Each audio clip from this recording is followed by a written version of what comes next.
ನಂತರ ಯಾವಾಗ ಖುಷಿ ಆಗ್ತದ ಅಂತಂದ್ರೆ ಮದುವೆ ಆಗಿ ಯಾವಾಗ ಒಂದು ಮಕ್ಕಳನ್ನ ಹಡದ ಮೇಲೆ ಆ ಮಗುವಿನ ಬಾಯಿಂದ ತೊದಲ ನುಡಿಯಿಂದ ಅಮ್ಮ ಅನ್ನುವಂತ ಶಬ್ದ ಯಾವಾಗ ಕೇಳ್ತಿರಲ್ಲ ಅವಾಗ ನಿಮಗೆ ಸಂತೋಷ ಆಗ್ತದ, ಅವಾಗ ನಿಮಗೆ ಸಂತೋಷ ಆಗ್ತದ.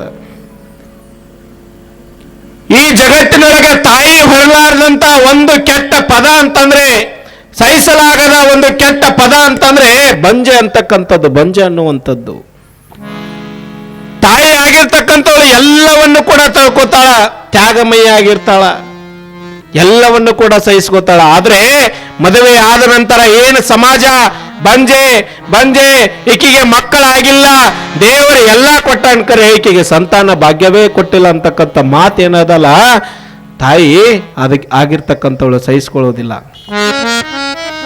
ಕಾರಣ ಸಮಾಜದೊಳಗಡೆ ಬದುಕಬೇಕಂತಂದ್ರೆ, ಸಮಾಜದೊಳಗಡೆ ತಲೆ ಎತ್ತಿ ನಾವು ಅಡ್ಡಾಡ್ಬೇಕಂತಂದ್ರೆ ಆ ತಾಯಿಗೆ ತಾಯಿ ಅನ್ನುವಂಥ ಪಟ್ಟಣೇ ಶ್ರೇಷ್ಠ ಅಂತ ಹೇಳ್ತಾರೆ. ತಾಯಿಗೆ ತಾಯಿ ಅನ್ನುವಂಥ ಪಟ್ಟಣೇ ಶ್ರೇಷ್ಠ ಅಂತ ಹೇಳ್ತಾರೆ. ಹಾಗಿರುವಂತ ಸಂದರ್ಭದೊಳಗೆ ಆ ಮಡಿಯಮ್ಮನಿಗೆ ಸಂಗಮ್ಮನಿಗೆ ಮಕ್ಕಳಾಗಿರೋದಿಲ್ಲ. ಓಡೋಡಿ ಬಂದೆ ಗಂಡನ ನಮಸ್ಕಾರ ಮಾಡ್ತಾಳ. ಅಲ್ಲರೇ ದೇವರು ನಮಗೆ ಎಲ್ಲವನ್ನು ಕೊಟ್ಟಾನ, ಶರೀರ ಸಂಪತ್ತು ಆಯುಷ್ಯ ಉಣ್ಣಾಕ ಅನ್ನ ಕೊಟ್ಟಾನ, ಎಲ್ಲವನ್ನು ಕೊಟ್ಟಾನ. ಆದ್ರೆ ನಮಗೆ ಮಕ್ಕಳ ಭಾಗ್ಯನೇ ಕೊಟ್ಟಿಲ್ಲಲ್ಲ, ನಮಗ ಮಕ್ಕಳ ಭಾಗ್ಯನೇ ಕೊಟ್ಟಿಲ್ಲಲ್ಲ ಅಂತ ತಿಳ್ಕೊಂಡು ಗೋವಾರದ ಅಳತಾಳ, ಕಣ್ಣೀರು ಸುರಿಸ್ತಾಳ. ಗಂಡ ಹೇಳ್ತಾನೆ, ಅದಯ್ಯ ಯಾಕೆ ಅಳಾಕತ್ತಿದಿ, ಯಾಕೆ ಅಳಾಕತ್ತಿದಿ? ಒಂದಲ್ಲ ಒಂದು ದಿನ ಭಗವಂತ ನಮಗೂ ಕೂಡ ಒಳ್ಳೇದು ಮಾಡ್ತಾನ. ಗಂಡ ಹೆಂಡತಿಗೆ ಹೇಳ್ತಿರ್ತಾನೆ, ಏನ್ ಹೇಳ್ತಾನ, ಯಾಕೆ ಅಳಾಕತ್ತಿ, ಯಾಕೆ ಸಂಕಟ ಮಾಡ್ಕೊಳಕತ್ತಿ, ಯಾಕೆ ದುಃಖ ಪಡಕತ್ತಿ? ಅಲ್ಲ, ಭಗವಂತ ಒಂದಲ್ಲ ಒಂದು ದಿನ ನಮಗೂ ಒಳ್ಳೇದು ಮಾಡ್ತಾನೆ, ನಮಗೂ ಕೂಡ ಮಕ್ಕಳ ಭಾಗ್ಯವನ್ನ ಕೊಡ್ತಾನ. ನೀ ಹತ್ರ ಏನು ಮಕ್ಕಳಾಗಿಬಿಡ್ತಾವೇನು? ಆ ಪರಮಾತ್ಮ ಅಂತಕ್ಕಂಥವ ಮ್ಯಾಲ ಅದಾನ, ಅವನ್ ನೋಡ್ತಿರ್ತಾನ. ಒಂದಲ್ಲ ಒಂದು ದಿನ ನಮಗೂ ಒಳ್ಳೆ ಸಮಯ ಬರ್ತದ.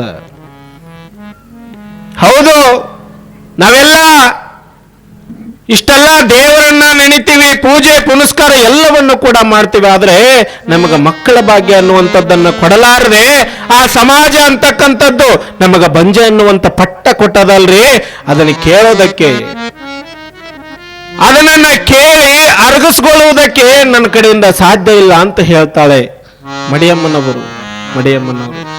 ಯವಾ, ನೀವು ಕೂಡ ಮದುವೆ ಆಗಿ ಬಹಳ ವರ್ಷಗಳು ಕೂಡ ಆದ್ರೂ ಮಕ್ಕಳು ಆಗ್ಲಿಲ್ಲಪ್ಪ ಅಂತಂದ್ರೆ ನಿಮಗೆ ಯಾವ ರೀತಿ ನೋವು ಅಂತದಿರ್ತದ, ಕಾಡು ಅಂತದಿರ್ತದಲ್ಲ, ಮದುವೆ ಆದ್ರೂ ಕೂಡ ನನಗಿನ್ನೆ ಮಕ್ಕಳ ಭಾಗ್ಯ ಆಗಿಲ್ಲ ಅಂತಕ್ಕಂಥದ್ದು. ನೀವು ಯಾವ ರೀತಿ ನೋವನ್ನ ಪಡ್ತೀರಿ, ಹಾಗೆ ಅವರು ಕೂಡ ನೋವಿನಲ್ಲಿರ್ತಾರೆ, ಬಹಳ ಸಂಕಷ್ಟವನ್ನ ಪಡ್ತಿರ್ತಾರೆ. ಆ ಮಕ್ಕಳ ಹರಕೆಗೋಸ್ಕರ ಊರಿನಲ್ಲಿರುವಂತ ಎಲ್ಲ ಗುಡಿ ಗುಂಡಾರಗಳಿಗೆ ತಿರುಗಾಡ್ತಾರೆ, ನೂರಾರು ದೇವರುಗಳಿಗೆ ಹರಕೆಯನ್ನ ಹೊತ್ಕೋತಾರೆ, ನೂರಾರು ಕಡೆ ಅಡ್ಡಾಡ್ತಾರ, ಹೇಳೋರ್ ಕಡೆ ಹೋಗ್ತಾರೆ, ಕೇಳೋರ್ ಕಡೆ ಹೋಗ್ತಾರೆ, ಎಲ್ಲ ಕಡೆ ಹೋಗ್ತಾರೆ, ದೇವರ ಗುಡಿ ಗುಂಡಾರಿಗೆ ಹೋಗ್ತಾರೆ, ಬಹಳಷ್ಟು ಹರಕೆಗಳನ್ನು ಕೂಡ ಹೊರತಾರೆ. ಯಾಕೆ? ಮಕ್ಕಳ ಭಾಗ್ಯ ಸಂಬಂಧ, ಮಕ್ಕಳು ಕೊಡಬೇಕು ಅನ್ನುವಂಥ ಸಂಬಂಧ. ಆದ್ರೆ ಇತಿಹಾಸ ಹೇಳ್ತದ, ಪುರಾಣದ ಹೇಳ್ತದ, ಏನ್ ಹೇಳ್ತದಪ್ಪ ಅಂತಂದ್ರೆ ಆ ಮಡಿ ಇರೋದಿಲ್ಲ, ತೊಡೋದಕ್ಕೆ ಕಡಿಮೆ ಇರೋದಿಲ್ಲ, ಹೊಲ ಇರ್ತದ, ಎಲ್ಲ ಕೂಡ ಇರ್ತದ.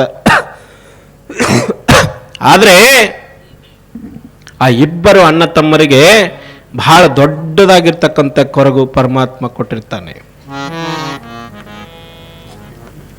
ಮನುಷ್ಯನಾಗಿರ್ತಕ್ಕಂಥವನಿಗೆ ಪರಮಾತ್ಮ ಎಲ್ಲವನ್ನು ಸಾಕಷ್ಟು ಕೊಟ್ಟ ಮೇಲೆ ಏನಾದ್ರೂ ಒಂದು ಕೊರಗೆ ಇಟ್ಟೇ ಇಟ್ಟಿರ್ತಾನೆ. ಹಾಗಿರುವಂತ ಸಂದರ್ಭದೊಳಗ ಎಲ್ಲ ನೆರೆ ಹೊರೆಯ ಊರಿನವರು, ಆಜು ಬಾಜು ಮನೆಯವರು ಎಲ್ಲರೂ ಕೂಡ ಮಾತಾಡ್ತಿರ್ತಾರೆ. ಆದ್ರೆ ಬಹಳ ಚಂದ ಜೀವನ ಮಾಡಾಕತ್ತಾರ, ಇವ್ರು ನೋಡಿ ನಾವು ಜೀವನ ಮಾಡಬೇಕು. ಆದ್ರೆ ಏನ್ ಮಾಡೋದು, ಪಾಪ ಅವರಿಗೆ ದೇವರ ಮಕ್ಕಳ ಭಾಗ್ಯನೇ ಕೊಟ್ಟಿಲ್ಲ. ಏನ್ ಮಾಡೋದು, ಎಲ್ಲವೂ ಕೂಡ ಭಗವಂತ ಕೊಟ್ಟಾನ. 4 ಜನರ ಬಾಯಿ ಒಳಗ ಮಾಡಿದ್ರೆ ಇವ್ರು ನೋಡಿ ಜೀವನ ಮಾಡಬೇಕು ಅನ್ನುವಂತ ಬಿರುದು ಪಡೆದಾರ್ಕರೆ ಆ ಭಗವಂತನ ಇಚ್ಛೆ ಅವರಿಗೆ ಮಕ್ಕಳ ಸಂತಾನ ಭಾಗ್ಯವನ್ನೇ ಕೊಟ್ಟಿಲ್ಲ ಅಂತ ಹೇಳ್ತಾರೆ. ಮಣಿ ಬಿಟ್ಟು ಹೊಲಕ್ಕೆ ಹೋಗುವಂತ ಸಂದರ್ಭದೊಳಗೆ ಮಾತಾಡ್ತಿರ್ತಾರ, ಏನ್ ಮಾತಾಡ್ತಿರ್ತಾರ ನೋಡು, ಮದುವೆ ಆಗಿ ಇಷ್ಟು ವರ್ಷ ಆದ್ರೂ ಕೂಡ ಮಡಿಯಮ್ಮಗ ಸಂಗಮ್ಮಗ ಮಕ್ಕಳಾಗಿಲ್ಲ ಅಂತ. ಮಕ್ಕಳ ಭಾಗ್ಯ ಭಗವಂತ ಕೊಟ್ಟಿಲ್ಲ ಅಂತ ಬಹಳ ಚಂದ ಅದಾರ, ಕರೆ ಮಕ್ಕಳ ಭಾಗ್ಯನೇ ಕೊಟ್ಟಿಲ್ಲ, ಮಕ್ಕಳ ಭಾಗ್ಯನೇ ಕೊಟ್ಟಿಲ್ಲ. ಹೆಂಗ ಅನಿಸ್ತದವ? ಹಳ್ಳಿ ಒಳಗ ಒಬ್ಬರ ಕಿವಿಗೆ ಬಿತ್ತಪ್ಪ ಅಂತಂದ್ರೆ ಇಡೀ ಊರೇ ಸುದ್ದಿ ಆದಂಗ. ಇರುವಂತ ಸಂದರ್ಭದೊಳಗ ಅರಳಗುಂಡಿಗೆ ಒಳಗ ಬಹಳ ದೊಡ್ಡ ಮನೆತನ, ಚಾಲುಕ್ಯ ಮನೆತನ ಅಂತ ತಿಳ್ಕೊಂಡು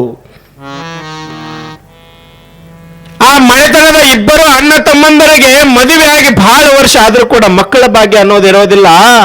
ಹೀಗೆ ನಡ್ಕೋತ ಹೋಗುವಂತ ಸಂದರ್ಭದೊಳಗೆ ಇಬ್ರು ಅಕ್ಕ ತಂಗಿ ನಡ್ಕೋತ ಹೊಂಟಿರ್ತಾರ.